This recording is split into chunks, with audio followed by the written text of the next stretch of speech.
C'est avec les bottes aux pieds que Baptiste va profiter de son cadeau d'anniversaire. Je vais retourner le bateau, puis on va y aller. C'est parti. Antoine, son grand frère, lui a offert une journée avec Michael, un des 4 guides de pêche du lac du Der. Ce matin, on va s'essayer un petit peu dans les zones shallow, donc les zones peu profondes en fait.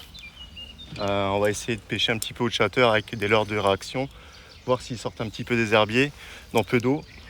Alors j'aimerais bien prendre du brochet, parce que je pêche un peu tout seul, mais très peu. Je suis plus un carpiste, donc je pêche la carpe, de temps en temps la truite, mais brochet, perche, tout ça, pas trop.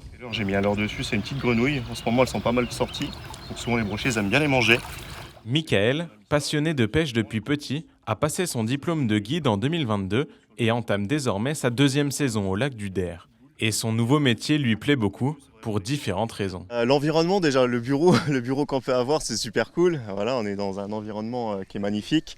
Et puis c'est aussi le relationnel avec les gens, avec les clients. Tout le monde est différent, donc il y a plusieurs demandes. Il y en a, c'est juste pour passer du bon temps, découvrir la pêche, apprendre une nouvelle technique. Ou il y en a, c'est plus pour se perfectionner. Donc ça change tout le temps en fait. C'est ça qui varie tout le temps dans mon métier et c'est ça qui est super fort. Là, tu vas lâcher ton doigt, ce qui va permettre de libérer le fil. Une fois que le leurre tombe sur l'eau, tu refermes toujours ça à la main. D'accord, jamais avec la manivelle. Sous les conseils de Michael, les 2 frères enchaînent soigneusement lancé sur lancé à la quête du plus beau poisson possible. Ouais, pas mal ça. Tu fermes à la main, super. Et là, tu ramènes. Vas-y. Tu peux y aller assez dynamiquement, tu vois.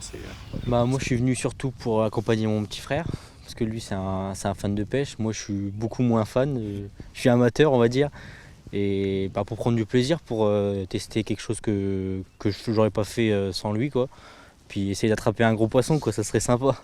C'est un petit peu le défi du poisson trophée. Il y en a beaucoup qui viennent chercher ça. Après, bien sûr qu'ils sont là pour faire du poisson, mais je ne vais pas dire que c'est secondaire, loin de là. Mais voilà, tant qu'ils repartent et qu'ils sont contents, qu'ils en passent un super bon moment, c'est bon, c'est gagné. Enfin, je suis content. Voilà. Pas venu là pour ça. Hormis quelques algues, la vie aquatique du lac semble très calme ce matin. Aucun poisson aperçu et pas la moindre touche. On dirait que les brochets testent la patience de l'équipage. Pour l'instant, ça n'a rien donné dans peu d'eau. Alors, est-ce que c'est... Il n'y a pas de pied d'activité? Est-ce que c'est l'heure? Je ne sais pas, on verra. Chaque jour est différent. La température de l'eau, donc le temps, le vent, ça joue énormément. Donc tous les jours, c'est une remise en question. C'est ça qui est super intéressant dans le métier aussi. Il y a tout le temps cette recherche et c'est ça qui est bon, c'est ça que j'adore. Tu moulines, est-ce qu'on t'arrête?